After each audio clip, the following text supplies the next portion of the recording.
আসসালামু আলাইকুম। ক্লাস 8-এর সুপ্রিয় শিক্ষার্থীবৃন্দ, আশা করছি তোমরা প্রত্যেকেই ভীষণ ভালো আছো। লার্নিং উইথ এ প্রিয়ার আজকের আয়োজনে তোমাদের সবাইকে স্বাগত জানাচ্ছি। আমরা আজকে আলোচনা করছি তোমাদের ইউনিট 7-এর লেসন 5-এর পার্ট বি এর যে অবশিষ্ট টেক্সটটুকু ছিল সেখান থেকে, এবং আমাদের পেজ নাম্বার হচ্ছে 92। এর আগের ভিডিওতে আমি এই টেক্সটটার 91 পেজ পর্যন্ত আলোচনা করেছি। সেই আলোচনাটা যদি তোমাদের কারো দেখার প্রয়োজন বলে মনে হয় তাহলে আমার প্লেলিস্টে গিয়ে দেখে নিতে পারো, এবং তোমাদের সুবিধার্থে প্লেলিস্টের লিঙ্কটা আমি কমেন্ট বক্সে দিয়ে রেখেছি। তো চলো আজকের আলোচনা শুরু করি। এখানে বলছে যে I look at your profile in the glow of this 3/4 moon.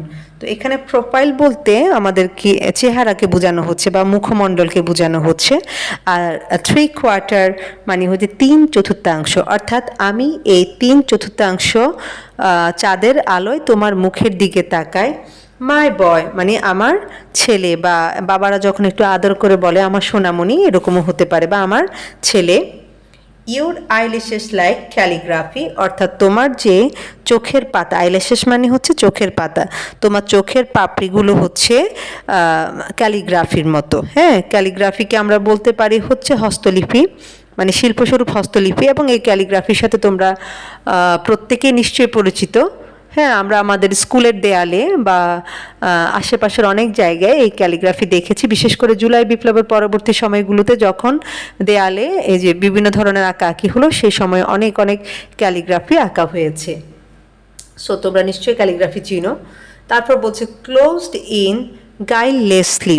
তো গাইলেস শব্দটা হয়তো বা তোমাদের জন্য নতুন। গাইললেস মানে হচ্ছে নিষ্পাপ বা সরল। হ্যাঁ, অর্থাৎ নিষ্পাপ ঘুমে বন্ধ, তার মানে বাচ্চাটা এখন ঘুমাচ্ছে এবং তার বাবা হচ্ছে তার মুখের দিকে তাকিয়ে হ্যাঁ এই কথাগুলা বলছেন আর কি, এবং বাইরে চাঁদের আলো আছে।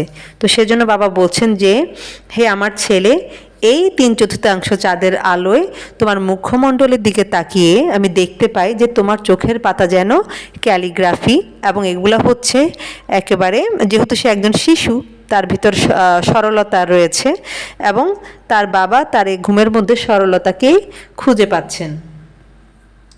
তারপর বলছে আই সেড টু ইউ, আমি তোমাকে বলেছিলাম, হোল্ড মাই হ্যান্ড। হোল্ড মানে হচ্ছে ধরা, অর্থাৎ আমার হাত ধরো। নাথিং ব্যাড উইল হ্যাপেন, খারাপ কিছুই হবে না। তার মানে যখন আমাদের বাচ্চারা বিপদগ্রস্ত হয় বা আতঙ্কিত হয় বা কোনো কিছুতে ভয় পায়, আমরা কিন্তু মা বাবারা এরকম বলি যে হ্যাঁ আমি আছি তো তোমার পাশে, ভয় পেও না, এরকম কিন্তু আমরা বলে থাকি। তদ্রূপ তার বাবাও তাকে আশা দিল বা ভরসা দিল যে আমার হাতটা ধরো, খারাপ কিছুই হবে না। তারপর দেখো বলছে দিস আর অনলি ওয়ার্ডস, এগুলো শুধুমাত্রই কথার কথা। হ্যাঁ, এগুলো শুধুই কথা ছিল। আ ফাদার্স ট্রিক্স, একজন বাবার কৌশল। ইটস স্ল্যাশ ইউর ফাদার, এটা তোমার বাবাকে কি করছে, কুরে কুরে খাচ্ছে, মানে একেবারে খণ্ড বিখণ্ড করে দিচ্ছে তোমার বাবাকে।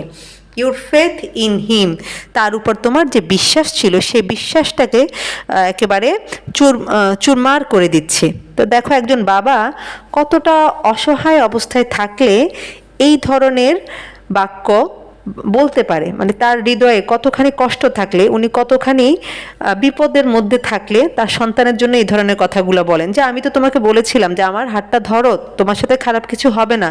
কিন্তু আসলে এটা কি হলো, এটা ছিল কথার কথা, যেহেতু তার বাবা তাকে আসলে বিপদ থেকে উদ্ধার করতে পারেনি। এই যুদ্ধের ধামামা তার বাবার পক্ষে বন্ধ করা সম্ভব হয়নি। হ্যাঁ, এবং তারা এই যে যুদ্ধ বিধ্বস্ত দেশ থেকে তারা হচ্ছে অন্য দেশে গিয়ে আশ্রয় নিল। তো এই একটা বাজে সিচুয়েশন, হ্যাঁ, যেটা হচ্ছে আমাদের এখনকার যারা ফিলিস্তিনি ভাই বোনেরা আছে বা আমাদের ইরানেও হচ্ছে, হ্যাঁ, মুসলিম রাষ্ট্রগুলো এইভাবে কিন্তু আক্রমণের শিকার হচ্ছে। তো এই যে তাদের শিশুরাও এভাবে বিপদগ্রস্ত হচ্ছে। তো এরকম অসহায় একজন বাবা এইভাবে তার অসহায়ত্ব এই চিঠির মাধ্যমে তুলে ধরলেন। এর পরের লাইনে বলছে দেখো যে তোমার বাবার প্রতি তোমার যে বিশ্বাস ছিল, এই বিশ্বাসটা তো নষ্ট হয়ে গেছে, তাই না? যেহেতু তার বাবা তার জন্য ওরকম কিছু করতে পারেনি, ছোট্ট শিশু এটা বুঝতেও পারছে না, এবং সেই জন্য তার বাবা খুব আফসোস নিয়ে বলছে যে এই জিনিসটা তাকে ভিতর থেকে একেবারে ভেঙে চুরে গুঁড়িয়ে দিচ্ছে বা কুরে কুরে খাচ্ছে। বিকজ মানে কারণ, all I can think tonight, অর্থাৎ আজ রাতে আমি যা চিন্তা করতে পারি, is how deep the sea, সমুদ্র কতটা গভীর, অ্যান্ড হাউ ভাস্ট, ভাস্ট মানে হচ্ছে বড় বা বিশাল, মানে কতটা বিশাল। হাউ ইনডিফারেন্ট, কতটা উদাসীন বা নির্বিকার। অর্থাৎ আমি আজ রাতে শুধুমাত্র চিন্তা করতে পারি এটা, যে এই সমুদ্রটা কত গভীর, কত বিশাল, কতই না নির্বিকার।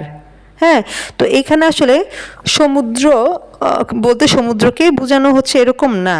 হ্যাঁ, মানে এখানে বোঝানো হচ্ছে তারা যে মানে খুব বিপদের মধ্যে আছে। হ্যাঁ, তারা যে একটা দেশে উদ্বাস্তু হিসেবে আছে, রিফিউজি হিসেবে আছে, তাদের দেশ যে ধ্বংসের মুখামুখি, তো এটা যে কত একটা বিশাল ব্যাপার তাদের জন্য, কত ক্ষতির একটা ব্যাপার। হ্যাঁ, কত বেদনার, কত দুঃখের, কতটা কষ্টের একটা ব্যাপার, এই জিনিসটাই তার বাবা শুধু চিন্তা করছে এবং বলছে how powerless I am to protect you from it, অর্থাৎ তোমাকে এখান থেকে রক্ষা করার জন্য আমি কতটাই না অসহায়। মানে তার বাবার আসলে কোনো ক্ষমতা নেই এখান থেকে তাকে রক্ষা করার। এটা তার বাবা তার কাছে মানে নিজের যে অসহায়ত্ব সেই কথাটাই প্রকাশ করছে। তারপর বলছে all I can do is pray, অর্থাৎ আমি কি করতে পারি, আমি প্রার্থনা ছাড়া আর কিছুই করতে পারি না তোমার জন্য। মানে আমি শুধু তোমার জন্য কি করতে পারি, প্রার্থনা করতে পারি, দোয়া করতে পারি। Pray God steers the vessel true, vessel মানে হচ্ছে নৌকা, আমরা জাহাজ বলতে পারি। অর্থাৎ স্রষ্টার কাছে বা আল্লাহর কাছে, তারা যেহেতু মুসলিম ছিল আমরা আল্লাহ বলবো, অর্থাৎ আল্লাহর কাছে দোয়া করো, প্রার্থনা করো যেন আমাদের নৌকাটা বা আমাদের জাহাজটা সঠিক পথে উনি পরিচালিত করেন বা উনি সঠিকভাবে চালান। When the shore slip out of eyeshot, eyeshot মানে হচ্ছে দৃষ্টিসীমা। হ্যাঁ, অর্থাৎ যখন এই যে আমাদের যে তীরটা, এটা যখন দৃষ্টির বাহিরে চলে যাবে, হ্যাঁ, বা এই যে তীর যখন আমাদের চোখের দৃষ্টির বাইরে চলে যাবে, তখনও যেন উনি আমাদের নৌকাটাকে সঠিক পথে পরিচালিত করেন। And we are a fly speck in the waving waters, waving মানে হচ্ছে উত্তাল সমুদ্র বলতে পারি আমরা এখানে, অর্থাৎ যে পানিটা স্থির না, মানে খুব উঠানামা করছে এরকম। হ্যাঁ, উত্তাল সমুদ্র যেটাকে বলে বা উত্তাল পানি। তো এবং ফ্লাই স্পিক মানে হচ্ছে খুব ছোট্ট একটা বিন্দু। হ্যাঁ, তো সেজন্য বলছে এবং আমরা এই উত্তাল জলের মধ্যে একটা ছোট্ট বিন্দুতে পরিণত হব। মানে ব্যাপারটা হচ্ছে কি, এই যে বিশাল সমুদ্র, হ্যাঁ, যেখানে পানিটা খুব উত্তাল, এবং সেই সমুদ্রে যখন একটা জাহাজ থাকবে, সেই জাহাজটাকে কি হবে, খুব ছোট্ট একটা বিন্দুর মতো মনে হবে। তো এখানে আসলে মূলত জাহাজ বা নৌকা এগুলা দিয়ে তারা তাদের যে জীবন, তাদের যে অবস্থা, সেই অবস্থাটাকেই ফুটিয়ে তোলার চেষ্টা করেছে। মানে এই যে তার বিশাল একটা দেশ ছিল, হ্যাঁ, এই এই দেশটাই কি হয়ে যাচ্ছে, যুদ্ধের কারণে ধ্বংস হয়ে যাচ্ছে। এবং এই দেশের এই সুন্দর দেশে তারা, এই সুন্দর দেশে তারা একটা অংশ ছিল, তাদের একটা সুন্দর পরিবার ছিল। এরকম শত শত হাজার হাজার লাখো লাখো পরিবার মিলেই তো একটা দেশ। হ্যাঁ, এবং তারা হচ্ছে কি, এখন বললো না ওই বিন্দুতে পরিণত হব, আমাদের এই যে নৌকাটা বা আমাদের জাহাজটা একটা ছোট্ট বিন্দুতে পরিণত হবে। হ্যাঁ, তো এখন এই যে ছোট্ট বিন্দু বলতে তাদের ছোট্ট পরিবারকে বোঝানো হচ্ছে, যে অনেকগুলো পরিবারের মধ্যে তারাও তো একটা ছোট্ট পরিবার ছিল। হ্যাঁ, এই পরিবারটা তো শেষ হয়ে যাচ্ছে বা ধ্বংস হয়ে যাচ্ছে। তো সেজন্য তিনি হচ্ছেন আল্লাহর কাছে দোয়া করছেন যে তাদের যে নৌকাটা, হ্যাঁ, তাদের যে দেশটা, এটাকে যেন আল্লাহ সঠিক পথে পরিচালিত করেন। হ্যাঁ, এবং এই যে উত্তাল একটা সময়, এই সময়ে তাদের যে ছোট্ট পরিবারটা এটাও যেন মানে রক্ষা পায় আর কি, এরকম একটা দোয়া। ফিচিং অ্যান্ড টাইলটিং, হ্যাঁ, ফিচিং অ্যান্ড টিল্টিং মানে হচ্ছে যেটা খুব উঠানামা করছে এরকম। ইজিলি সলোড, এবং এটাকে কি করা যাবে, খুব সহজে গ্রাস করে ফেলা যাবে। তো এই যে দেখো তারা কি বলছেন যে আল্লাহ যেন আমাদের নৌকাটাকে সঠিক পথে পরিচালিত করেন। এটা যখন দৃষ্টিসীমার বাইরে চলে যাবে এবং এই উত্তাল সমুদ্রে আমরা যখন ছোট্ট একটা বিন্দুতে পরিণত হব, ফুলকিতে পরিণত হব, এবং এটা যখন উপরে নিচে এরকম উঠানামা করবে, তখন কিন্তু এটাকে সহজে গ্রাস করে ফেলা যাবে। তার মানে হচ্ছে যে যুদ্ধ বা অন্য একটা দেশ তাদের এই যে তাদের পরিবারগুলোকে কি করে ফেলতে পারে, সহজে গ্রাস করে ফেলতে পারবে। তো এটা থেকে তারা আল্লাহ তাআলার কাছে আশ্রয় প্রার্থনা করছেন। বিকজ, কারণটা কি, কারণ ইউ, তুমি, ইউ আর প্রেশাস কার্গো। হ্যাঁ, প্রেশাস মানে হচ্ছে মূল্যবান, কার্গো মানে হচ্ছে যেখানে অনেক ধরনের জিনিসপত্র থাকে, হ্যাঁ, বাণিজ্য দ্রব্য বা মালামাল থাকে, সেটাকে কার্গো বলে। তো এখানে মূলত কার্গো বোঝানো, এখানে সম্পদ বোঝানো হয়েছে, কারণ সন্তান হচ্ছে মানুষের কাছে অমূল্য সম্পদ। তো সেজন্য বলছে কারণ তুমি অমূল্য সম্পদ Marwan, the most precious there ever was, এবং মানে সবচেয়ে মূল্যবান সম্পদ। হ্যাঁ, এ পর্যন্ত তাদের যা কিছু ছিল তার মধ্যে সবচেয়ে অমূল্য হচ্ছে তাদের এই সন্তান Marwan. I pray the sea knows this ইনশাআল্লাহ, অর্থাৎ আমি আশা করি, হ্যাঁ, আমি দোয়া করি যে সমুদ্র এটা জানে ইনশাআল্লাহ।